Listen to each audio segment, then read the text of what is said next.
दोस्तों, पितृपक्ष के ये 16 दिन इसीलिए बने हैं कि हम पितरों के प्रति अपनी कृतज्ञता को व्यक्त कर सकें, क्योंकि आज हम जो कुछ भी हैं वो अपने पूर्वजों की ही वजह से हैं। ऐसा माना जाता है कि अगर हम अपने पूर्वजों का श्राद्ध नहीं करते तो वे नाराज होकर हमारा खून चूसने लगते हैं, जिससे हमारे घर में लड़ाई झगड़े बढ़ जाते हैं, बीमारियां बढ़ जाती हैं, खर्चे बढ़ जाते हैं और कमाई कम हो जाती है और हमारे ऊपर कर्ज का बोझ बढ़ जाता है। इससे बचने के लिए हमें अपने पूर्वजों का श्राद्ध अवश्य करना चाहिए।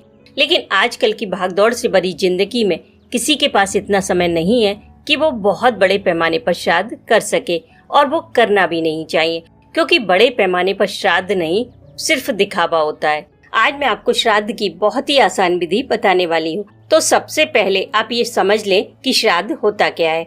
कौए को क्यों खिलाते हैं? क्या सबके पितृ कौआ बन गए? नहीं। देखिए, इस समय बरसात का मौसम चल रहा है और जो छोटे बड़े जीव जंतु हैं उनके सामने भोजन की समस्या खड़ी हो गई है। तो इन 16 दिनों में श्राद्ध के माध्यम से हम उनका पेट भरते हैं। तभी तो श्राद्ध में कौए को खिलाते हैं, गाय को खिलाते हैं, कुत्ते को खिलाते हैं और चींटियों को खिलाते हैं। और इन सभी बेजुबान जानवरों का पेट भर के हमें बहुत पुण्य प्राप्त होता है और मन को असीम शांति मिलती है।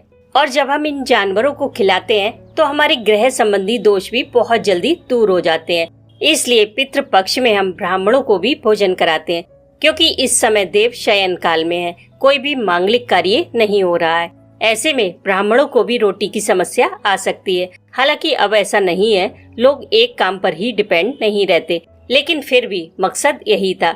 तो इन श्राद्ध के दिनों में आप चाहे थोड़ा करें या ज्यादा, पर इन जीवों के भोजन की व्यवस्था जरूर करें।